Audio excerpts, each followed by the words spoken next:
Aleluia, glória a Deus. Realmente, esse é um culto de muitas emoções. Muitas emoções. Mas dá uma olhadinha para o seu vizinho aí. Se ele for um pai, diga assim: Feliz Dia dos Pais. Mesmo que ele é um potencial pai, diga para ele assim: em nome de Jesus, eu te abençoo, para que você veja os filhos dos seus filhos. Mais uma vez, vamos lá, olha para um pai do seu lado aí, com um sorriso, e diga para ele: em nome de Jesus, você é abençoado, para que você veja a sua herança, em nome de Jesus. Mais uma salva de palmas para os pais, para esses homens de Deus. Aleluia.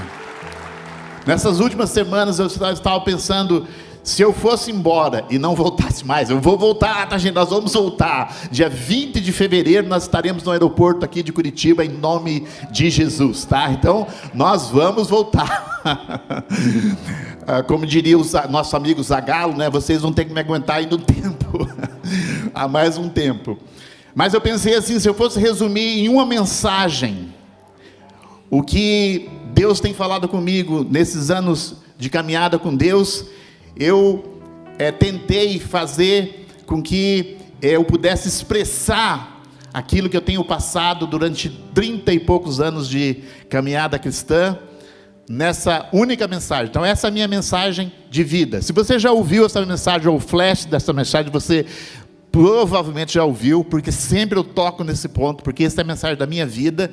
Então saiba que não desligue a sua mente, tá? Não desligue, não se desligue, mas saiba que Deus está falando com você novamente. E quando Deus fala novamente, a gente tem que ter um coração responsivo para corresponder a Deus naquilo que Ele deseja. Abra comigo em Jeremias 18, 2 e 4. Jeremias 18, 2 a 4. Esse é um texto muito conhecido, porque fala do oleiro, fala que Deus é um oleiro, e Deus está trabalhando em nossas vidas. Diz assim: dispõe-te e desce à casa do oleiro, e lá ouvirás as minhas palavras. Eu desci à casa do oleiro, e eis que ele estava entregue à sua obra sobre rodas.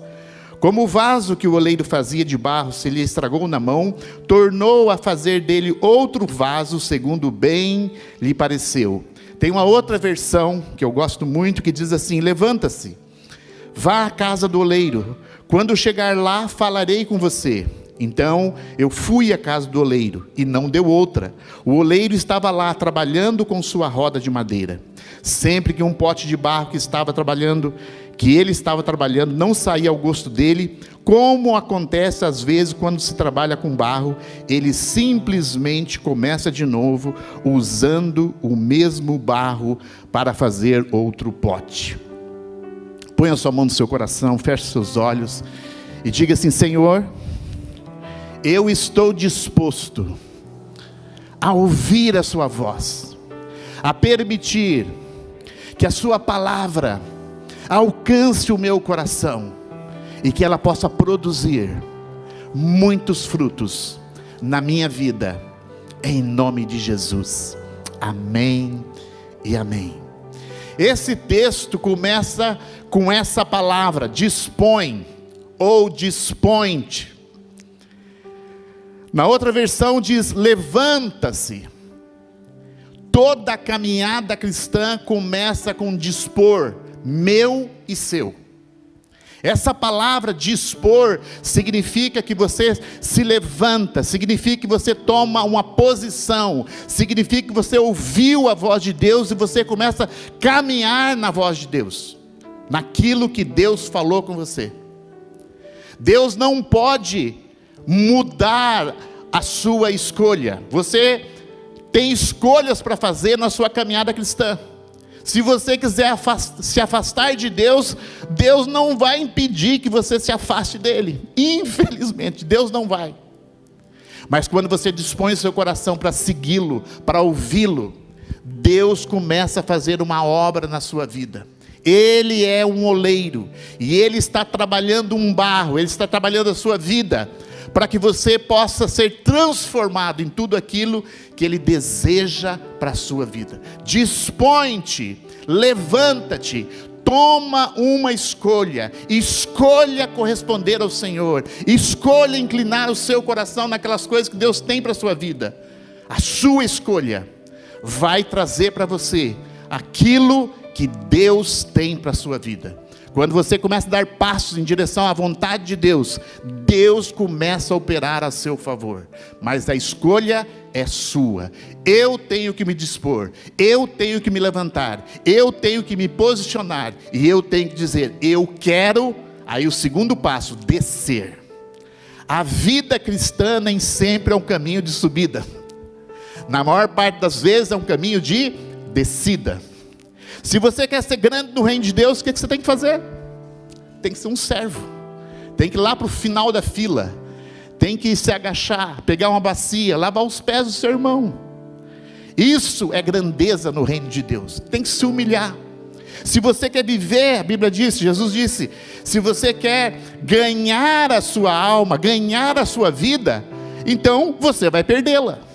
Mas se você quiser perder a sua vida, então você vai ganhá-la. E aqui Deus está dizendo para o profeta, desce e vá à casa do oleiro, e lá ouvirás a minha voz. Deus é um Deus que fala.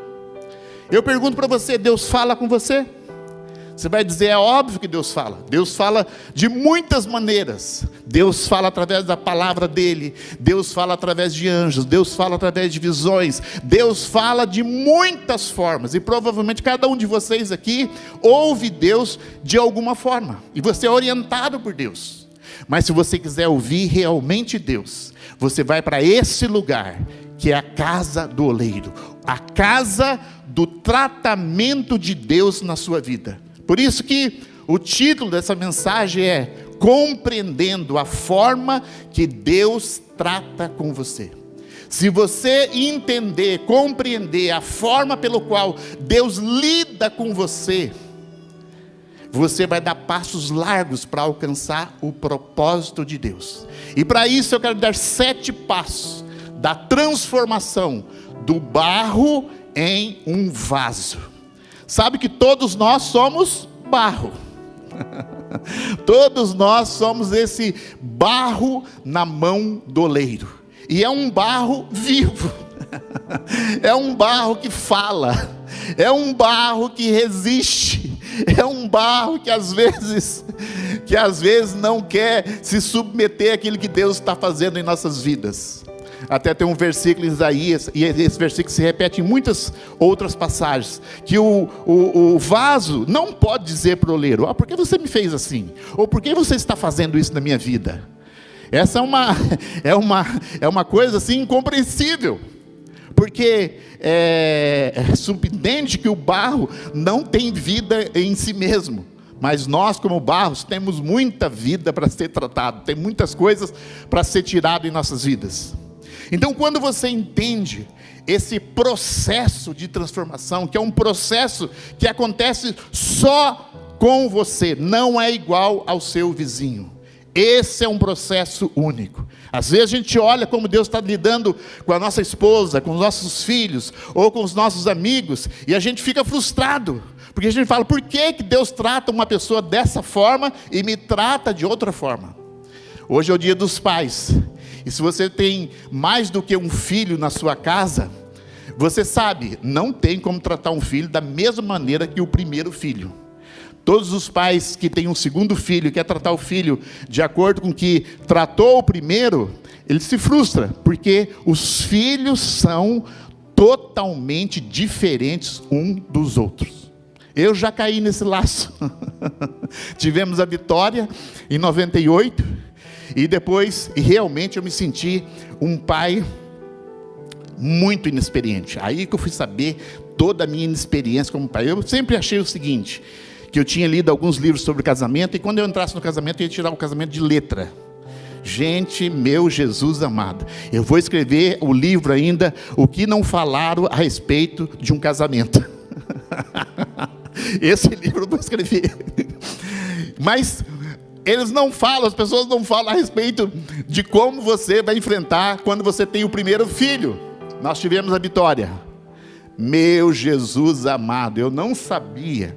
Quando eu vi a Vitória pela primeira vez no quarto, né? Eu acompanhei o parto em parte, tá? O pessoal estava preparando a Cris ali. Uns 3 minutos depois dessa preparação, eu acordei, ela já tinha dado a luz à Vitória. Aí a médica, muito animada comigo, vendo aquele pai forte, né, aquele pai ali que estava cooperando com o nascimento da Vitória, falou assim: vem aqui que você vai ter o prazer de ver a sua filha sendo limpa. Eu nunca tive essa experiência, tá, gente? Meu Deus, pegaram um canudinho assim, tipo aquele coisa de dentista, como é que chama aquele negócio de dentista que vai? Um sugador. E começaram no nariz dela, no ouvido. Quando eu vi aquilo, pam!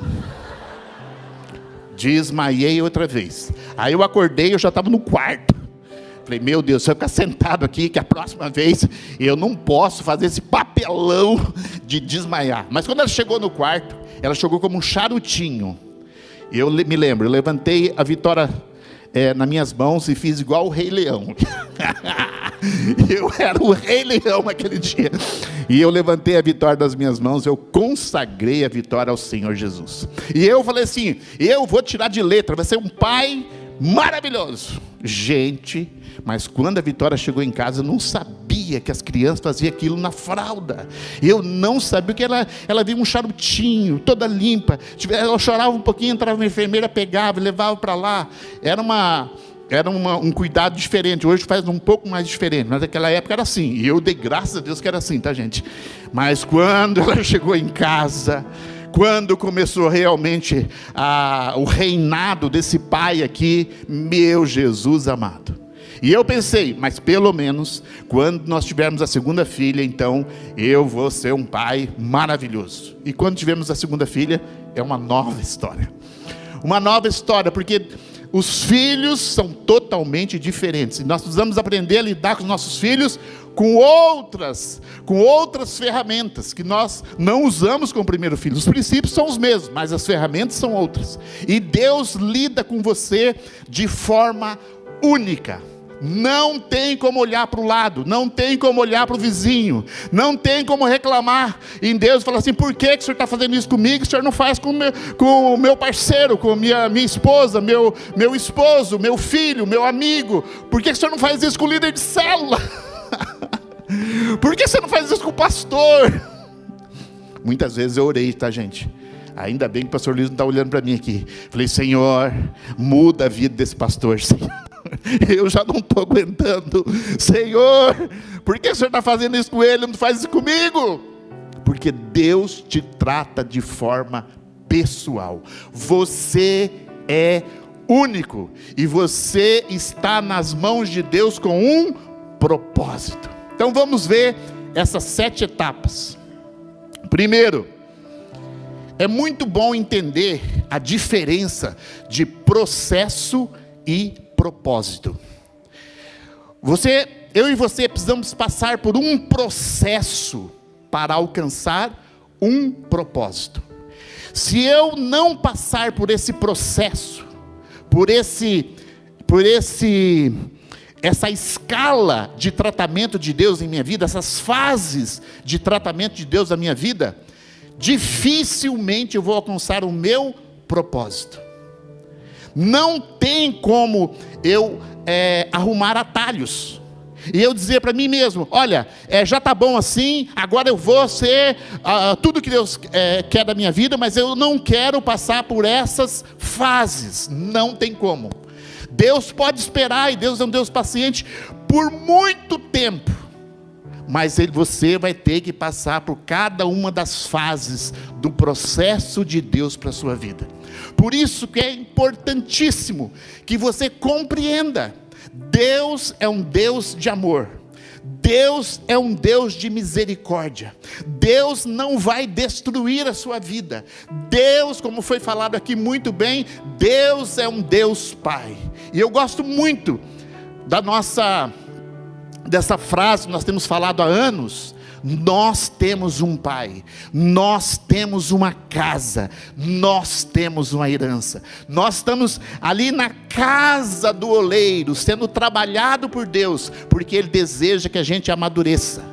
Mas precisamos entender processo pelo qual Deus faz isso em nossas vidas. Então o processo é um conjunto sequencial e particular de ações com o objetivo comum de alcançar o propósito. O propósito é o final, o propósito é a realização, o propósito é porque você está aqui.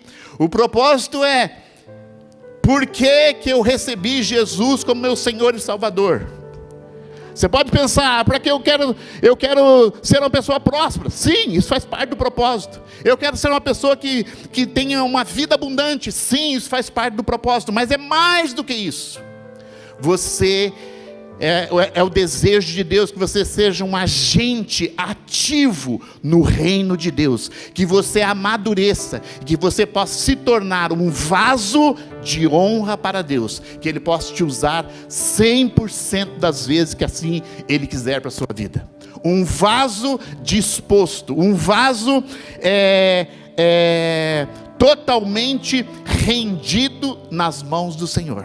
Quando chegar nesse ponto, Deus então pode ter você, Deus pode então te usar. Eu me lembro dessa história fantástica de Moisés, uma história fantástica, um homem de Deus, um homem com uma visão, um homem com um desejo, 40 anos num tipo de educação, de repente tenta fazer as coisas do seu modo e não dá certo. Sempre que a gente tenta fazer as coisas do nosso modo, não dá certo. Depois ele vai para um deserto, 40 anos de deserto. Ali Deus está trabalhando com esse homem de Deus, até que ele se encontra com Deus. Aí então ele é enviado como um vaso totalmente rendido nas mãos de Deus. Esse é o propósito. Por isso que nós não podemos descartar o processo. O processo, ele não existe para si mesmo. Eu não vou ficar eternamente passando por um processo. Os processos, eles têm tempo para acontecer, para que você alcance, para que eu alcance o propósito. Então,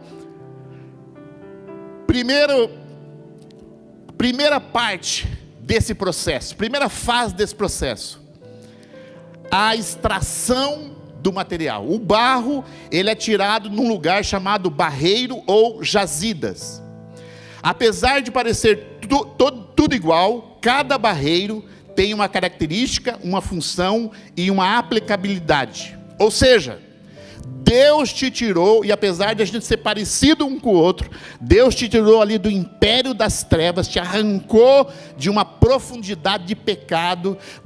Eu e você estávamos ali arraigados no pecado, e Deus nos arrancou daquele lugar com um propósito. Apesar de sermos parecidos, nós temos uma característica própria, uma função, e Deus deseja aplicar a nossa vida em algo bem específico. Colossenses 1,13 diz assim: pois Ele nos resgatou do domínio das trevas, nos transportou para o reino do seu Filho amado, em quem temos a redenção, a saber, o perdão dos pecados. Saiba que a sua extração, ou a extração desse barro, custou o sangue de Jesus. Você só está aqui porque Jesus derramou o sangue dele lá na cruz, e isso possibilitou para que ele arrancasse você do poder das trevas. Talvez você está aqui nessa noite e você ainda não tem um relacionamento com Deus, você ainda não você não pode dizer sobre você mesmo que você é um filho de Deus, que você percebe Deus na sua vida. Saiba que nessa noite Deus pode te arrancar desse lamaçal, Deus pode te arrancar desse lodo, Deus pode te transportar para o Filho do seu amor, para Jesus Cristo. Esse é o início, essa é a extração. Segundo ponto, a limpeza do material. É aqui que a coisa começa a ficar mais desconfortável. É necessário tirar do barro as pedras, as raízes, os galhos, a areia e todo o lixo que pertence ao barro. Quando eu e você, a gente vem para o reino de Deus, e você deve identificar qual etapa, qual fase, de que maneira Deus está lidando com você. Quando a gente vem para o reino de Deus, a gente vem carregando todas essas coisas, todas essas tendências carnais, e Deus vai trabalhar na sua vida para que você possa entrar nesse processo de transformação, tirando essas impurezas que são aparentes. A gente vê algumas coisas que é aparente na vida das pessoas, em nossas próprias vidas.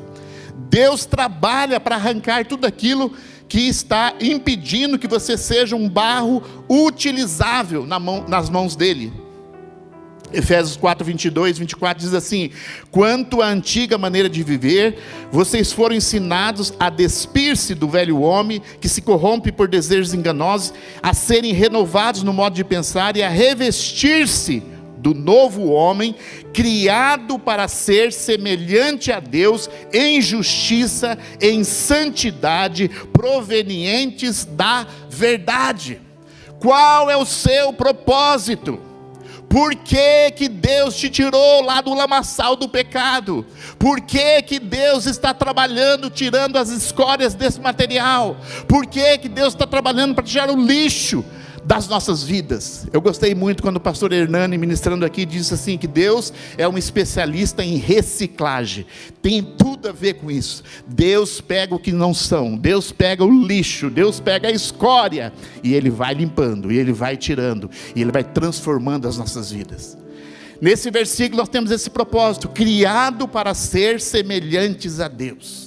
Você foi criado para ser semelhante a Deus. Você foi criado para ser um filho de Deus. Agora mesmo eu estava passando ali, vi o filho desse casal aqui, a filha desse casal, é a cara deles, semelhantes ao pai. É isso, para isso que Deus criou você. Semelhantes a Deus em justiça, em santidade, proveniente da verdade. Mas não para por aí. Deus continua ainda trabalhando na sua vida. Aí vem a preparação do material. Terceiro ponto: aquele barro que antes era visto como um torrão, um tijolo, agora será umedecido com água, e depois pisado e amassado pelo oleiro. Enquanto toda sujeira interna e externa não for tirada, o barro não está pronto para ser utilizado. Quer dizer uma coisa para você: se tem sujeira na sua vida, isso vai aparecer. Não tem como não aparecer. Esse é um processo que Deus começou na sua vida.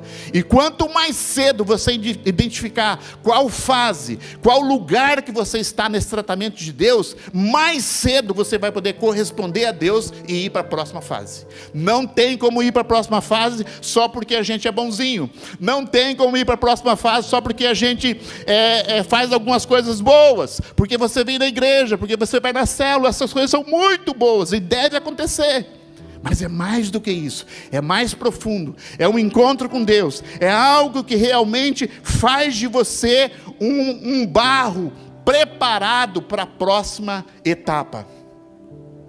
Deuteronômio 8:2 diz assim: lembre-se de todo o caminho pelo qual o Senhor, seu Deus, os guiou no deserto durante esses 40 anos, para humilhar vocês e para pôr vocês à prova, para saber o que estava no coração de vocês.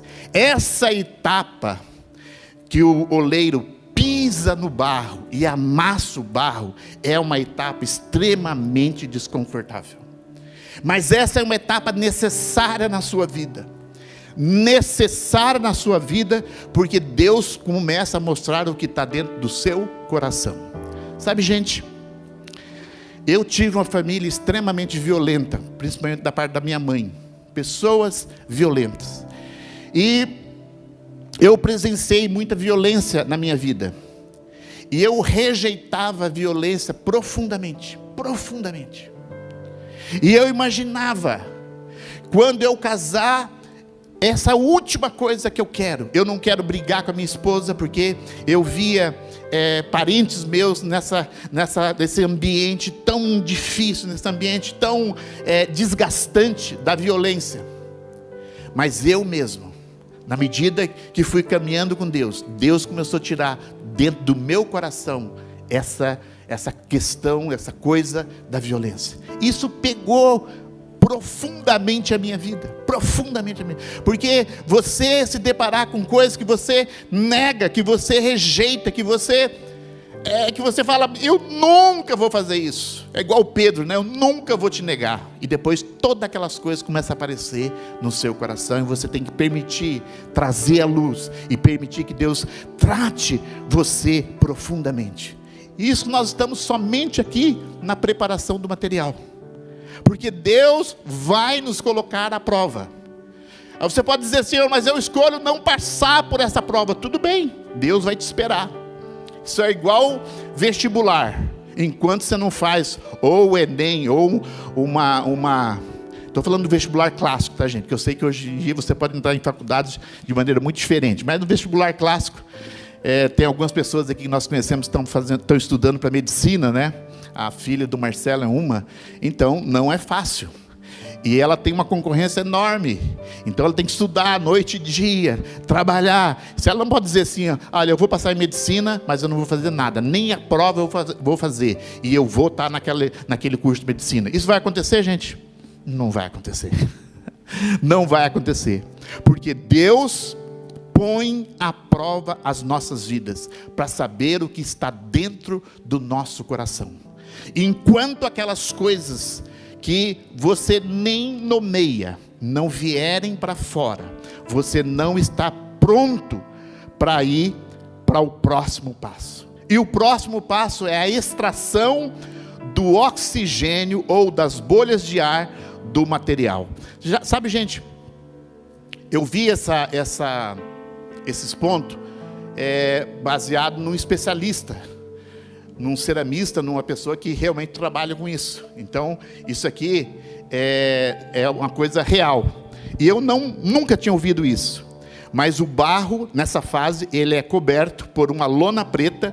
Nesse período será extraído o oxigênio, ou seja, as bolhas de ar que o barro adquire durante esse processo, principalmente no processo da preparação do material.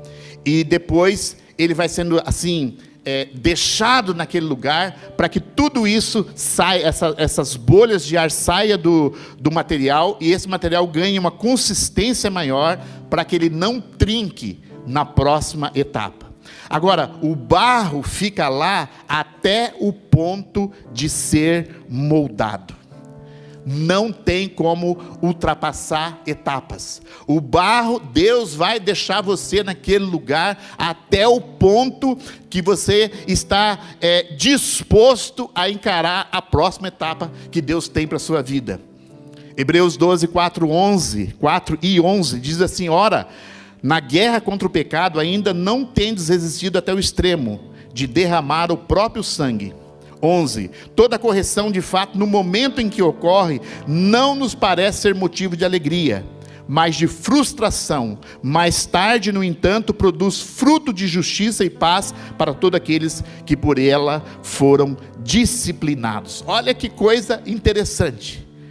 A correção, quando você está nesse lugar que Deus está tirando o seu fôlego, Deus está tirando o restinho de vida. Deus está tirando aquelas bolhas de ar que estão resistindo aí no tratamento de Deus. Eu contei de manhã, lá no Campus Colombo, não sei se vou escandalizar você, tá? Mas lá no interior, a gente tem o hábito de matar o frango para comer o frango, tá? Quem já fez isso? Eu acho que isso é permitido ainda, né? Porque nós temos frangos para comer. Então, um dia eu estava lá matando um frango, que eu era hábil em matar frango. Eu peguei aquele frango, as asas daquele frangão, coloquei meu pé em cima das asas, peguei meu outro pé, coloquei em cima dos pés do frango, peguei aquele pescoço, e a gente não estrangula o frango ali, né? Eu peguei uma faca bem afiada, passei ali, tem umas pessoas fazendo uma careta aqui, então feche seus olhos, tá? Esse filme é proibido para menores de 18. Aí tirei aquelas penas ali do pescoço do frango e tal, passei a faca. Aí o frango cai. E sabe o que acontece, gente? O frango fica se batendo. O frango fica resistindo morrer. Ele sabe que o pescoço dele foi cortado. Não tem mais oxigênio. Não vai mais oxigênio para o cérebro. O destino do frango é morrer. Não tem mais o que fazer. Às vezes é exatamente isso que Deus faz com você. Me lembro que num desses momentos épicos, matando frango, estava passando por uma crise na minha vida. Estava tentando descobrir como é que Deus me tratava. E Deus falou comigo: você é esse frango. Você é esse frangão. Você está resistindo morrer. Não adianta você se debater. Não adianta você ficar aí rolando pelo chão, batendo as suas asas, batendo os seus pés. Nada vai acontecer. O seu destino é se entregar. Sabe, uma vez nós estávamos passando por umas mudanças aqui na comunidade. As mudanças me pegavam. E aí a Heidi Baker estava aqui, estava passando por aqui, era durante a semana, acho que ela não ia nem ministrar na igreja, mas os pastores chamaram a Heidi Baker para cá e ela foi orar com os funcionários. E eu pensei assim: Deus vai usar a Heidi Baker para dar uma grande palavra para mim, e hoje eu serei exaltado, e hoje as pessoas verão tudo aquilo que Deus tem para a minha vida. E porque ela é uma mulher de Deus reconhecida, né? Eu me lembro, gente, num palco, não era esse palco aqui, porque isso aqui foi mudado, né? Mas era mais ou menos aqui.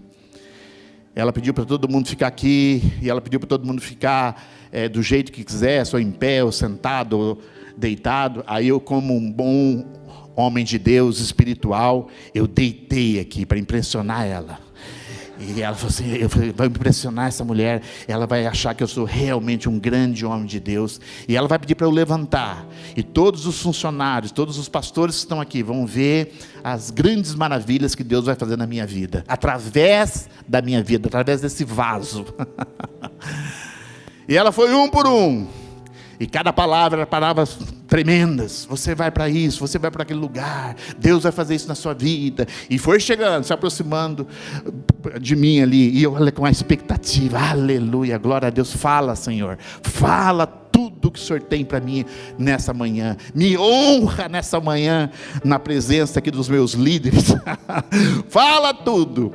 E ela chegou para mim, pôs as mãos ali sobre mim, e ela disse assim: tem que morir, tem que morir, tem que morir, tem que morir. Passei uma vergonha, porque ela não parava de falar: tem que morrer, tem que morrer. Quase que eu falei assim: fecha a boca, para de falar. Porque eu não queria morrer. Era como aquele frangão, não quer morrer, vai se bater, vai fazer tudo que pode fazer. Mas Deus vai retirar da sua vida toda a bolha de ar, tudo aquilo que você se agarra, até transformar a sua vida para vir o quinto passo, que é a moldagem do material. Aqui é um processo rápido. O barro já está pronto. O oleiro coloca aquele barro sobre as rodas. Eu não sei se você sabe esse instrumento de trabalho do oleiro. Eu já vi isso. Meu primo era um oleiro. Tem um pedal aqui embaixo, ele vai pedalando aqui, e isso gira uma roda. Eu imagino, eu como barro, sobre aquela roda, tonto, de tanto rodar, e o oleiro pega a mão dele, aquela mão de um trabalhador, não é uma mão fina, mas é uma mão de trabalhador, uma mão hábil, e ele começa a fazer um trabalho de dentro para fora, e ele começa a dar forma para esse barro, e esse barro logo se transforma num vaso. E esse vaso, às vezes que somos eu e você, que temos uma vontade própria, quando a gente se transforma e já é um vaso, num processo, a gente tende a dizer: já terminou, vou sair por aí, já posso pregar, já posso ministrar, agora eu já sou um vaso. E às vezes é só um momento para o próximo passo, porque ainda não terminou aquilo que Deus está fazendo na sua vida. Eu gosto muito dessa parte do versículo de Jeremias, diz assim: sempre que um pote de barro que estava trabalhando não saía ao gosto dele, como acontece às vezes quando se trabalha com barro. Gente, quando Deus trabalha comigo e com você, que somos barro, acontece muitas vezes do vaso se estragar na mão do oleiro. Fala, pastor, o que é isso?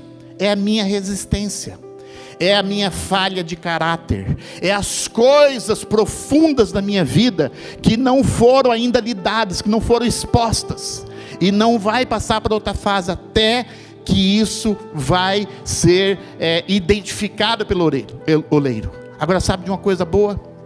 Deus nunca desiste de você. Deus nunca vai desistir de você. Deus não vai pegar aquele barro que ficou ali informe e vai amassar de volta e jogar ali no lixo. Não! Deus pega o próprio barro e Ele começa novamente a moldar você. Eu posso pensar inúmeras vezes que eu estava exatamente nesse lugar. Estava quase pronto o vaso, e o vaso que saía daquele lugar ali, o vaso de Josué que saiu daquele lugar, e de repente o vaso se estragou. E eu até desisti de mim mesmo, até desisti das coisas que Deus tinha para a minha vida. Mas o oleiro paciente, o oleiro amoroso, o oleiro que viu o propósito muito antes que eu, ele vai continuar fazendo a obra dele, até que ele tenha um vaso de honra. Olha que coisa interessante. Mas não acabou o processo. Veio a sexta etapa, que é o tempo de espera do material. Depois que o vaso fica pronto, ele é colocado em uma espécie de cabide na sombra e no vento, até que ele se enxugue e fique resistente ao último estágio. Sabe, gente, quando eu olho essa figura, Deus pegando eu e você e colocando num lugar, às vezes é uma prateleira, às vezes é um cabide, ele pendura você num lugar. E ali você vai ficar esperando. Nós ouvimos há uns anos atrás aqui uma palavra do pastor Skip muito interessante, chamada sala de espera. Eu não sei você, mas eu não gosto de esperar. Eu não gosto de esperar. Agora, Deus tem um lugar de espera para você. Deus vai colocar você numa prateleira. Deus vai colocar você num cabide. Você vai sentir um vaso pronto, mas inútil. Sabe, gente, eu posso identificar claramente na minha vida. Cheguei em Curitiba em 88, que eu conheci a comunidade. Rapidamente me identifiquei com a comunidade. Fui batizado no Espírito Santo aqui, fui batizado nas águas aqui, cresci aqui. Fomos líderes de grupo familiar, núcleos pastorais, células. Crescemos nesse lugar. Em 89 eu entrei no seminário. Naquela época, aqueles primeiros 6 meses do seminário, era tudo que eu queria. Eu me sentia no centro da vontade de Deus. Era muito bom. O seminário passou, e eu fui formado então no seminário, e eu pensei, agora serei um grande homem de Deus. Agora estou pronto para ser pastor.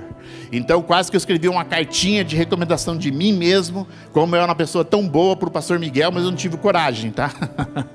Eu não tive coragem. Pensei muitas vezes em dar uma recomendação para o pastor Miguel anônima, dizendo como Josué é uma pessoa assim que corresponde a Deus, ele seria um ótimo pastor e tal, mas eu ficava pensando, né, será que vou ter que escrever com aquelas letras? Eu vi os filmes da época, então vou recortar aquelas letras dos pacotes de embalagem, colocar assim, para ninguém descobrir que foi eu que escrevi aquela carta, né, porque não podia ser assim uma carta dar muito na vista, mas achei que isso não ia dar certo. Na sequência, eu conheci a Cris, nós tivemos um relacionamento maravilhoso, nos casamos em 92, e aí eu pensei assim, bom, eles não vão colocar um pastor, porque eu sou solteiro, mas agora que eu sou casado, eu estou habilitado, porque um dia até eu tinha ouvido o pastor Miguel falar, que não ordenava pessoas solteiras, e eu falei, bom, então o próximo passo é que eu seja casado. Aí descobri a mulher dos meus sonhos, casamos, muitas vezes ela resistiu a casar comigo, mas eu fui bem perseverante. Fui bem perseverante com essa portuguesa, fui firme com ela. E então nós nos casamos em 92. Aí em 92 eu falei, aleluia, agora eu sou casado. Agora posso escrever aquela cartinha de recomendação. Agora o pastor Miguel vai ouvir que realmente eu sou uma pessoa apta para o ministério. Mas sabe o que Deus fez? Sabe o que Deus fez? Deus me colocou num cabide. Deus me colocou numa prateleira. Eu me senti inútil por 14 anos. 14 anos me sentindo fora do propósito de Deus, 14 anos me sentindo subutilizado, 14 anos me sentindo rejeitado, 14 anos me sentindo tudo que você possa sentir em relação a Deus, até que eu comecei a compreender que isso não tinha a ver com as pessoas ao meu redor. Eu já tinha culpado todo mundo, tá, gente? Eu já tinha culpado a minha esposa. Eu já tinha culpado, porque eu achava que minha esposa não correspondeu a Deus, porque Deus está fazendo alguma coisa. Eu acho que é ela que é culpada, porque eu estou aqui correspondendo a Deus. Eu culpei as minhas filhas. Eu culpei as pessoas que estavam me discipulando. Ainda bem que não era o pastor Luiz, né? Eram outros pastores. Eu culpei todo mundo. Até que eu compreendi que não tinha a ver com as pessoas, era Deus que tinha me colocado naquele lugar. Deus vai dar para você, você gostando ou não, momentos de espera, para que você então possa entrar na última etapa, que é a fornalha de fogo. Eu queria chamar os músicos que voltassem já. Fornalha de fogo. Você sai do cabide, você sai da prateleira, você sai do tempo de espera, você vê a luz novamente, você fala, agora Deus vai me usar poderosamente, agora as coisas vão acontecer na minha vida, agora eu estou feliz, aleluia, glória a Deus. Todo esse tempo agora você é reconhecido. Aí você sente alguma coisa se aquecer do seu lado. Aí você sente novamente, vai ficar escuro novamente. E você sente que você está sendo colocado dentro de um lugar apertado. Você sente que você está sendo colocado sobre uma pressão muito grande. E esse é o lugar que Deus te leva finalmente para completar esse processo na sua vida. O vaso precisa passar 24 horas dentro do forno. Quais são as 24 horas que Deus está trabalhando na sua vida? Você já identificou que Deus tem um período de tempo, um cronos, de tempo, para lidar com você dentro de um lugar que você não gostaria de estar, porque você foi conduzido nesse lugar, a mão de Deus te conduziu para esse lugar. O vaso fica 24 horas dentro do forno. Esse forno é aquecido com a temperatura acima dos limites comuns. Deus vai testar os seus limites. Sabe, se você realmente quer ser uma pessoa usada por Deus, uma pessoa que Deus pode realmente mover através da sua vida, uma pessoa que Deus pode contar com você, uma pessoa madura, uma pessoa equilibrada, uma pessoa estável, uma pessoa cheia do Espírito Santo, saiba que você não pode fugir desse processo e desse momento. Deus vai testar os seus limites. Sabe, eu podia dar inúmeras exemplos de como Deus tem testado os meus limites. Essa ida para Portugal é uma desses momentos. Eu sou uma pessoa bem calculista. Eu sou uma pessoa que gosto bastante de planejar. Eu não dou um segundo passo se eu não tiver certeza absoluta, né? Minha esposa sabe. Às vezes eu penso assim: vou comprar um tal objeto. Eu fico 2 anos, 3 anos pesquisando. Aquele objeto saiu de linha já, não existe mais. Aquilo já é outra coisa que está acontecendo. Eu estou lá tentando comprar um videocassete, mas o videocassete não serve para nada mais. Você acha no lixo o videocassete, porque eu fico demorando demais para tomar o próximo passo, porque eu quero ter muita segurança que eu não vou fazer algo errado. Aí Deus começa a abrir portas para que a gente vá para Portugal. Deus começa a abrir possibilidades. Aí, algumas semanas atrás, o pastor Naya está ministrando aqui, e eu estava com algumas dúvidas no meu coração, eu estava com um sentimento no meu coração, de que Deus estava fazendo uma pegadinha comigo, mais ou menos assim. Sabe aquelas brincadeiras que, às vezes, os pais fazem com os filhos, que não deve se fazer, tá, gente? Mas, eu vou te dar um docinho se você fizer isso, porque o meu pai natural fazia isso comigo. O meu pai natural, às vezes, ele prometia algumas coisas para que eu fosse inclinado àquilo que ele queria que eu fizesse, mas depois não era nada daquilo. E eu estava, talvez, preciso de uma cura, não sei. Eu estava naquele lugar, e o pastor Naya estava ministrando aqui, ele estava dizendo, talvez Deus te leva para um lugar, porque aquela é a medida de fé que você tem naquele momento para corresponder a Deus. E é exatamente isso que estava acontecendo comigo. 24 horas de forno, onde Deus prova os seus limites, onde Deus diz, pergunta para você se você realmente confia nele, se você realmente descansa nele, se você realmente está disposto a dar o segundo passo, sem saber, como Abraão, né? Vai para uma terra que eu vou te falar, mas por enquanto não te falo nada. Sai do meio da sua parentela, vai para o lugar que eu te enviei, mas eu não te digo o lugar que eu vou te enviar. Mas Deus está ali provando, testando os seus limites, para que você possa então entrar em tudo aquilo que Deus quer fazer da sua vida. 1 Pedro 1,7, eu vou convidar para que você fique em pé. Para que a prova da vossa fé, mais preciosa do que o ouro que perece, embora provado pelo fogo, redunde para louvor, glória e honra na revelação de Jesus Cristo. Deus está testando você. Deus está trabalhando como um bom oleiro. Deus está trabalhando na sua vida.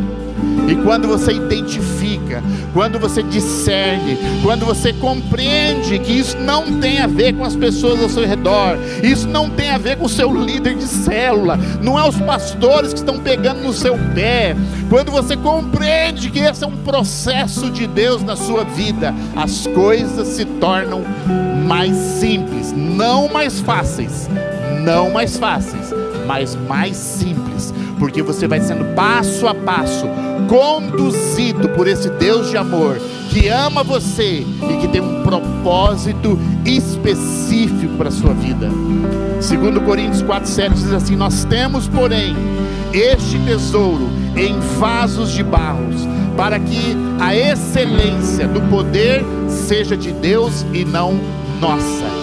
Deus tem um tesouro dentro de você, e Ele está assim como que formando um vaso nobre, um vaso útil, para que você se torne tudo aquilo que Ele deseja para a sua vida. E esse é o melhor lugar que você pode estar. Nessa noite, talvez você veio aqui por causa da apresentação das crianças, e foi maravilhoso, e tem sido maravilhoso. Que coisa incrível, que Deus tem feito uma obra maravilhosa na vida dos nossos filhos, na vida dos nossos kids, nossos teens. Deus tem feito uma obra nessa casa. Nós sempre temos na nossa casa declarado: temos uma casa, temos um pai, temos uma casa, temos uma herança. Nós nos sentimos descansados nesse lugar, porque nesse lugar nós temos proteção.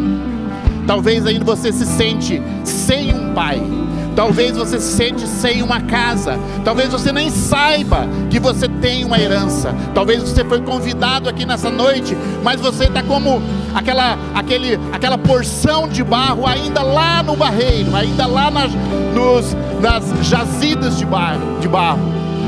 Deus tem uma obra para você nessa noite. Nós vamos fazer uma oração, e se esse é o seu caso, você vai levantar sua mão no final dessa oração, você vai confessar Jesus como seu Senhor e Salvador.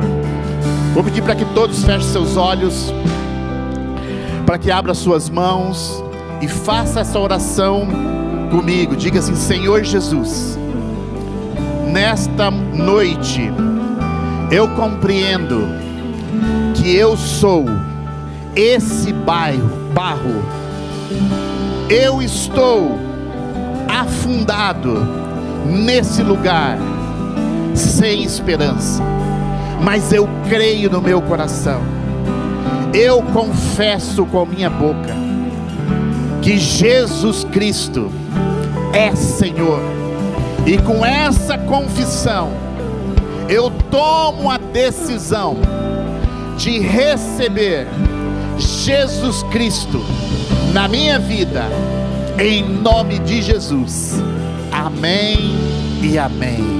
Com os olhos fechados ainda, eu vou perguntar se alguém fez essa oração pela primeira vez e você está entregando a sua vida para Jesus. Levanta a sua mão bem alto. Você está dizendo: eu quero ser transformado por Deus. Deus abençoe você. Nós temos um rapaz aqui na frente. Tem mais alguém que está dizendo: eu quero ser transformado por Deus, eu quero ter um relacionamento com Deus, eu quero ser barro nas mãos do Senhor. Lá no mezanino alguém está dizendo: eu quero Jesus na minha vida. Levanta sua mão bem alto para que eu possa ver você. Levanta, se você está vendo alguém, me sinaliza aí, porque eu quero dar essa oportunidade para que você realmente receba. Muito bem, Deus abençoe, Deus abençoe, aleluia, glória a Deus. Se você está dizendo: eu recebo Jesus, porque eu quero um pai, eu quero uma casa, eu quero uma herança, esse é o seu momento. Talvez você andou longe dos caminhos do Senhor, hoje é o dia de você voltar para a casa do Senhor. Eu vou convidar essas pessoas que levantaram as suas mãos, que venham aqui bem rapidinho. Pode vir com seu amigo, as pessoas que estão do lado pode trazer. Vem aqui bem rapidinho, você que levantou a sua mão, vem aqui bem rapidinho. Eu quero orar com você.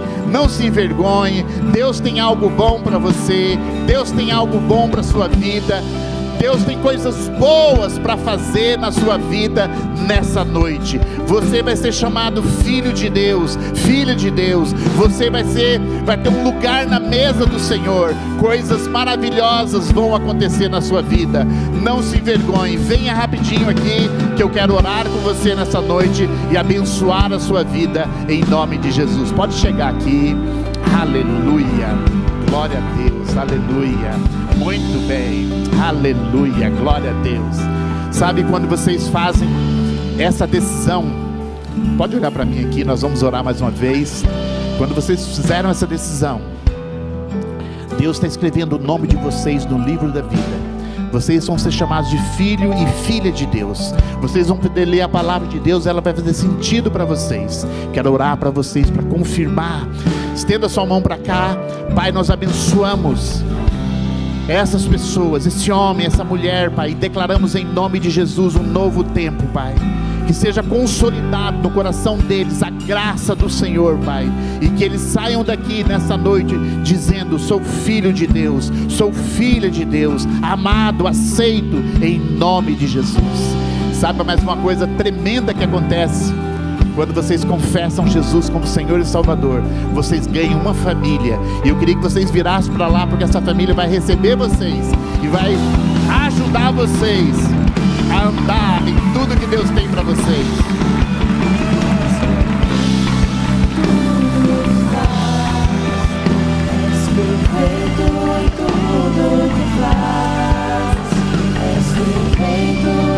Aleluia.